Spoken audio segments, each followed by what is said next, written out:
Have you ever wondered why some people earn more money every year, yet still feel financially stuck? They get raises, bigger paychecks, and better opportunities, but somehow their financial life barely changes. At first glance, it doesn't make any sense. If more money is coming in, why doesn't life become dramatically easier? After all, earning more money should solve most money problems. Most people naturally assume that a higher income is the missing piece they've been searching for. Yet millions of people discover the opposite is true. Instead of building wealth, many simply find themselves running faster on the same financial treadmill. The extra income arrives, but the financial stress remains. Many people spend years chasing raises, believing the next paycheck will finally change everything. They imagine a future where money feels easy and life feels secure. Then one day, the raise finally arrives. A larger paycheck appears, and excitement takes over. For a moment, it feels like a major breakthrough.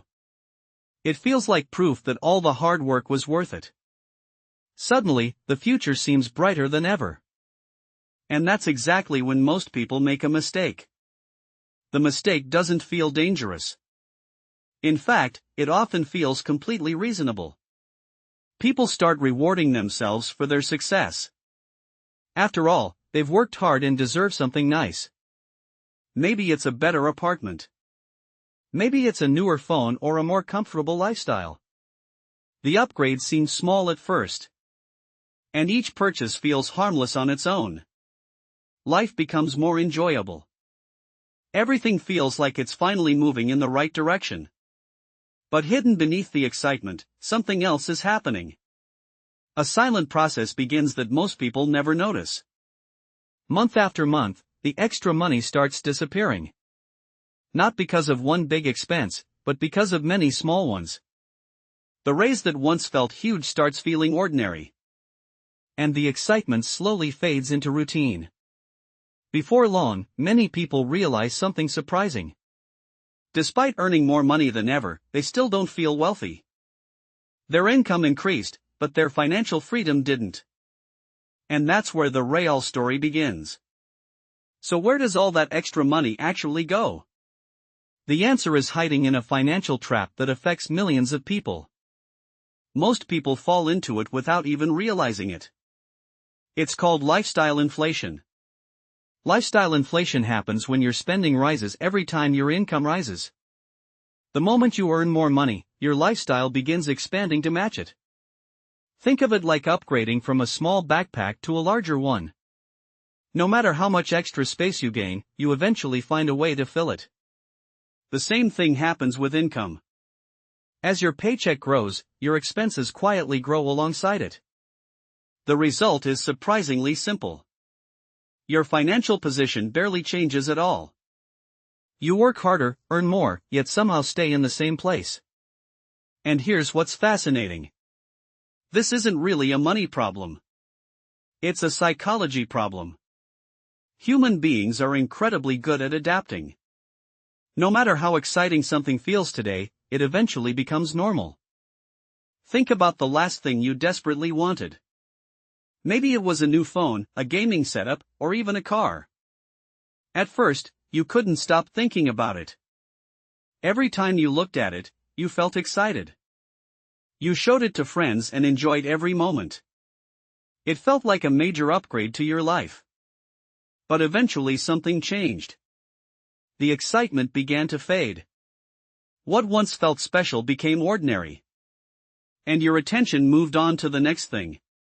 Psychologists call this hedonic adaptation. It's the tendency to quickly get used to improvements in our lives. The things that once made us happy slowly become our new normal. And once they become normal, we stop appreciating them the same way. That's why earning more money doesn't automatically create lasting happiness. Because the human mind always adapts faster than we expect. The same thing happens when people receive a raise. At first, the extra income feels life-changing.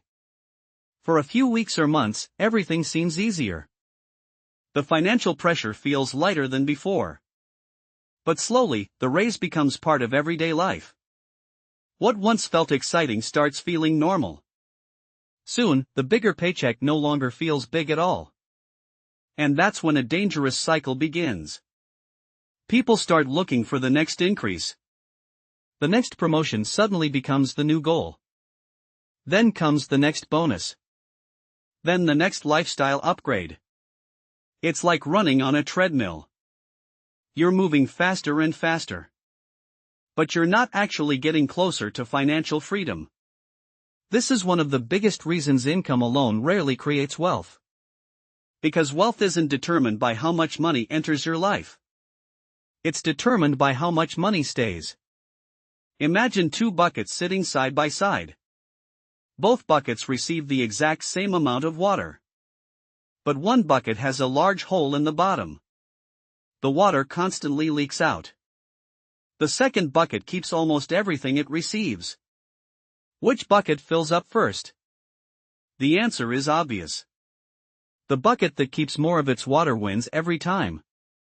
Money works exactly the same way. Many people focus entirely on increasing their income. But very few focus on keeping more of what they earn. The real difference isn't always how much comes in. The real difference is how much stays behind. And once you understand that, you start seeing money differently. Because earning more is only half the equation. Keeping more is where wealth actually begins. To see this idea in action, let's meet another person. His name is Daniel, and he receives the exact same raise as Alex. Same company. Same paycheck increase. Same opportunity to improve his life. But Daniel makes one small decision that changes everything. Before the raise reaches his spending account, he sets part of it aside. Not all of it. Just a portion. Enough to begin building something for the future. Daniel still enjoys some of the extra income. He still treats himself occasionally. But he refuses to increase his lifestyle by the full amount of the raise.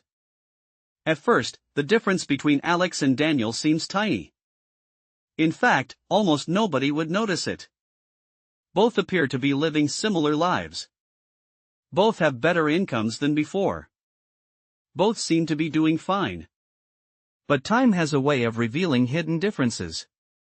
Months turn into years. And something remarkable begins to happen. Daniel's money starts working for him. The money he saved begins generating returns. Those returns begin creating even more returns. Slowly, his wealth starts growing on its own. Meanwhile, Alex remains dependent on every paycheck.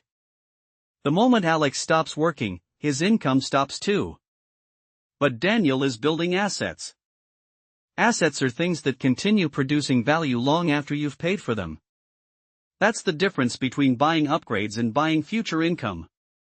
Alex used his raise to improve today. Daniel used part of his raise to improve tomorrow. And over time, that small difference becomes enormous. Because wealth is often built through small decisions repeated consistently for years. Most people see a raise as permission to spend more. Wealth builders see a raise as an opportunity to own more. At first, the difference sounds small. But its long-term impact is enormous. Spending improves your life today. Investing improves your life tomorrow. The wealthy understand something many people overlook. Every dollar has a job. You can spend it once. Or you can put it to work for years. The choice often feels insignificant in the moment. But over time, the results become impossible to ignore. There's another psychological trap that keeps people stuck. It's called the arrival fallacy. The arrival fallacy is the belief that happiness exists at the next milestone. People tell themselves, once I get a raise, everything will be easier. Then they get the raise. And after a short time, the feeling disappears. So they set a bigger goal. Maybe they believe 6 figures will finally make them feel secure. Then they reach 6 figures. And once again, the satisfaction fades. Soon they believe a bigger house will make them happy. Then they believe a newer car will do the same. The finish line keeps moving further away. And financial freedom never seems to arrive. Not because they earn too little, but because their expectations keep rising. The wealthy play a different game. Instead of constantly upgrading their lifestyle, they focus on increasing the gap between what they earn and what they spend. That gap becomes savings. Those savings become investments. Those investments become assets. And those assets eventually create freedom.